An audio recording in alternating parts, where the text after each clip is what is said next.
So if you want to shoot all day, you need this.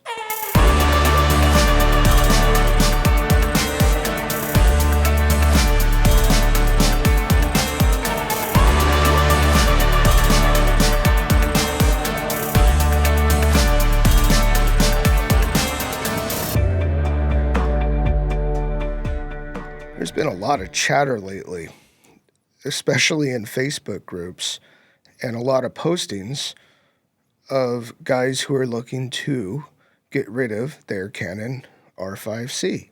After shooting on primarily Sony cameras for the past several years, I found myself a couple years ago amassing a collection of Canon RF lenses. And the reason that I did that is because I had picked up a red Komodo. So when I started getting all of these RF lenses, and they are fantastic lenses, I found myself in a position where to be on a job shooting both stills and video, if I wanted to shoot on the Komodo, I have to bring two entirely separate systems with me. I have to bring the Komodo along with all the Canon RF or EF glass, and I need to bring the Sony bodies along with the E-mount glass.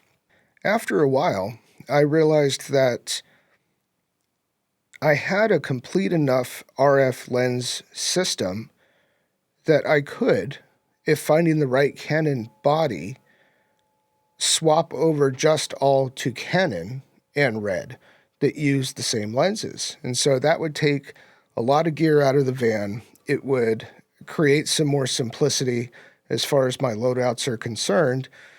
So the obvious choice here would be the R5. At this point, the R5C was also out and available, and it was very interesting. It looked to be better than the R5 in a lot of ways, and so what I did is I bought one of each.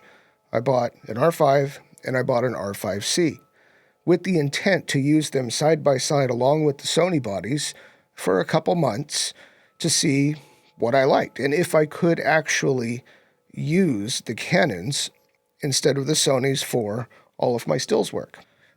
So really what I discovered through this experiment of pitting the Canons against the Sonys is the Canons, for what I do, just are not ready for prime time in the same way that like the Sony Alpha 1, which is my main stills body, is. So for the time being, I'm still using Sonys to shoot 99% of my stills work. I since have returned the R5.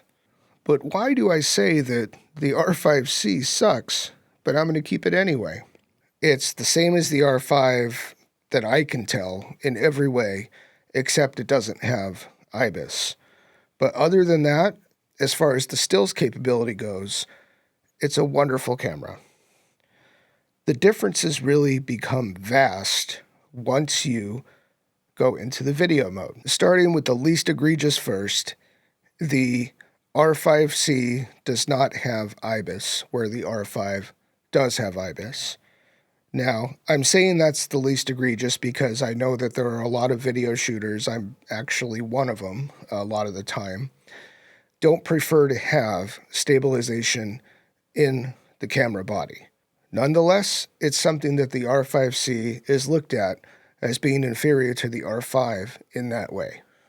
Next up, and this is another controversial one, is the cinema operating system. Now, let me qualify this statement, okay, because I understand the cinema operating system is advantageous in several ways over the R5's video features, which are basically just the Canon stills system, if for no other reason than the R5 has other exposure tools like false color that the regular R5 does not.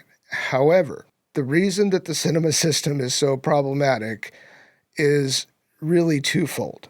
It's not easy to get back and forth between stills and video, and I know that there are a lot of people out there who are willing to give up their R5 completely because as a hybrid shooter and as a run and gun hybrid shooter, they can't go from stills to video very quickly. It takes, I think somebody said 7 seconds. I don't know if that's true because the only reason I ever go from stills to video is if I accidentally flip the switch into the wrong mode. So, oh, and then I flip back and it goes into that other mode.